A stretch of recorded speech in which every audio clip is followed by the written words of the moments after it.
नमस्कार प्यारे साथियों, स्वागत है आप सभी का टारगेट फॉर आईक्यू में। मैं हूं सत्येंद्र। आप लोग उत्तराखंड मेंस देने जा रहे हैं तो ये वीडियो बहुत ज़्यादा इंपॉर्टेंट है, या फिर इसके साथ साथ बिहार सिविल जज मेंस देने जा रहे हैं। इस पूरी क्लास में हम लोग जानेंगे 2023 के जो भी लेटेस्ट अमेंडमेंट हुए हो या लेटेस्ट जो एक्सपेक्टेड बिल पास किए गए हैं लोकसभा राज्यसभा में, या फिर पास राष्ट्रपति ने उन्हें मंजूरी देकर वो अधिनियम में परिवर्तित हो गए हैं। तो आप लोगों के लिए वीडियो बहुत ज़्यादा इंपॉर्टेंट है। इसमें मैं 4 से 5 आप लोगों को जो है लेटेस्ट अमेंडमेंट और बिल आप लोगों को मैं कराने वाला हूं। पहला बिल है national capital territory of Delhi amendment act 2023। आप लोगों ने देखा होगा जब भारत सरकार और केंद्र सरकार और दिल्ली सरकार के बीच में कॉन्फ्लिक्ट पैदा हो गया था उनके पावर्स को लेकर, और ये बिल उसी को एवज में आया था और पहले इसको ऑर्डिनेंस के द्वारा जो है सरकार लाई गई थी। तो इसे राष्ट्रपति की मंजूरी मिली है 11 अगस्त 2023 को, और 3 अगस्त को जो है 3 अगस्त को इसे लोकसभा में पारित किया गया और राज्यसभा में 7 अगस्त को जो है इसे पारित कर दिया गया है। इसके प्रावधान क्या है कि इसमें सबसे पहले तो 1991 का जो Delhi union territory amendment act है उसमें कुछ चेंजेस किए गए हैं, और चेंजेस किया गए हैं कि एक ट्रिब्यूनल बनाया गया है। उस ट्रिब्यूनल में जो बॉडी है उसमें जो है एक दिल्ली का सीएम होगा, एक आपका जनरल सेक्रेटरी होगा, चीफ सेक्रेटरी जो आपको रिप्रेजेंट करेगा लेफ्टिनेंट गवर्नर को दिल्ली के, और एक होगा होम सेक्रेटरी जो रिप्रेजेंट करेगा होम मिनिस्ट्री ऑफ इंडिया को।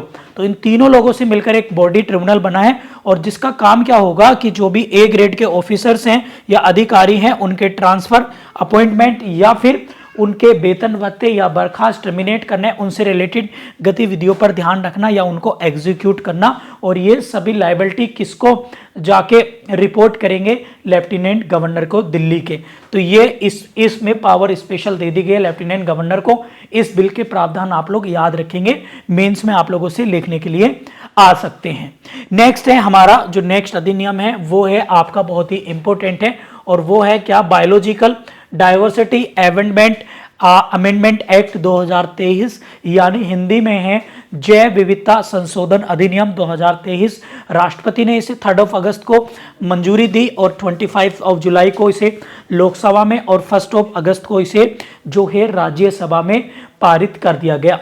इसका ऑब्जेक्टिव क्या है? इसका ऑब्जेक्टिव है जो औषधि वाले पौधे हैं, जो मेडिकल प्लांट्स हैं, ऐसे प्लांट्स जो दवाइयों में यूज होते हैं उन्हें मेडिकल प्लांट्स बोलते हैं, उनको ज़्यादा से ज़्यादा लगाना, उनका प्लांटेलाइजेशन करना और उनका अनुसंधान यानी उनकी और रिसर्च करना, ताकि जो है हम औषधि में जो है उसको एज ए मेडिकल ट्रीटमेंट में ज़्यादा उसको और इंक्रीज कर सकें। मेडिकल प्लांट्स जो हैं उनको मेडिसिन के लिए, उनकी जो मेडिकल प्लांट से जो बनने वाली मेडिसिन है उसको और बड़े लेवल पर प्रचार प्रसार करना, उसको प्रमोट करना, ताकि लोग ज़्यादा से ज़्यादा उसका भरपूर फायदा उठा सकें और जो चिकित्सा पद्धति है भारत की ओर मजबूत हो और सस्ती हो। इसके साथ साथ उन किसानों की भी मदद करना जो मेडिकल प्लांट्स को उगाते हैं, उनके लिए रॉयल्टी सब्सिडी का प्रावधान किया गया है, और साथ में बहुत सारे पेड़ों को नष्ट करने की भी पावर दी गई है जो फसलों के रूप में आते हैं, ताकि वो और ज़्यादा ग्रो कर सकें। और इसमें लास्ट प्रोविजन किया गया है कि घरेलू कंपनियां जो डोमेस्टिक कंपनी हैं वो अपनी आवश्यकताओं के लिए अब किसानों से इस तरह के प्लांट्स को खरीद सकती हैं और उन्हें जो है बढ़ावा मिल सकता है इस तरह के मेडिकल औषधि निर्माण में। और ये जो अमेंडमेंट है 2002 के बायोडाइवर्सिटी अमेंडमेंट एक्ट का जो एक्ट था उसका ही ये अधिनियम प्रारूप दिया गया है। इसका बेसिक ऑब्जेक्ट सीधा सीधा ये है कि भारत में औषधि जो होती हैं, दवाई जो होती हैं, उनको ज़्यादा बड़े लेवल पर जो है वो बढ़ावा देना। इसके बाद है तीसरा अधिनियम। तीसरे अधिनियम की अगर मैं बात करूं आप लोगों से तो ये भी काफ़ी इंपॉर्टेंट है, और इसकी अगर मैं बात करता हूं तो वो है द फार्मेसी अमेंडमेंट एक्ट 2023, और राष्ट्रपति ने 15 अगस्त को इसे मंजूरी दी, लोकसभा में 7 अगस्त और राज्यसभा में 10 अगस्त को इसे मंजूरी मिली। इसके ऑब्जेक्टिव की मैं अगर बात करूं आप लोगों से तो इसके ऑब्जेक्टिव है भारत में जो है फार्मेसी के पेशे को, भारत में फार्मेसी के जो पेशा है उसको क्या करना है? भारत में फार्मेसी के पेशे को जो है वो बढ़ावा देना है। फार्मेसी के पेशे को क्या करना है? बढ़ावा देना है भारत में। और इसके जो मुख्य जो प्रावधान है, एक्चुअल में ये जो अमेंडमेंट आया था इसका मेन ऑब्जेक्टिव था जम्मू कश्मीर राज्य में पहले ये फार्मेसी एक्ट जो है वो लागू नहीं होता था 1948 का, परंतु अब इसके द्वारा जम्मू कश्मीर में भी ये लागू होगा।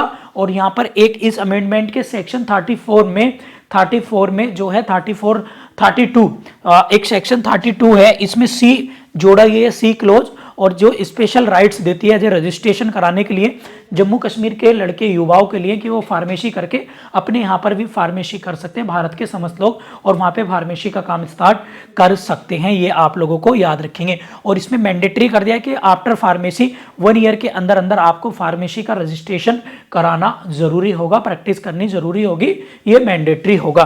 तो ये आप लोगों के लिए काफ़ी इंपॉर्टेंट है एग्जाम के पॉइंट ऑफ व्यू से। नेक्स्ट जो हमारा जो नेक्स्ट है वो है रजिस्ट्रेशन ऑफ, आप नेक्स्ट लिखेंगे registration of birth and death amendment act 2023।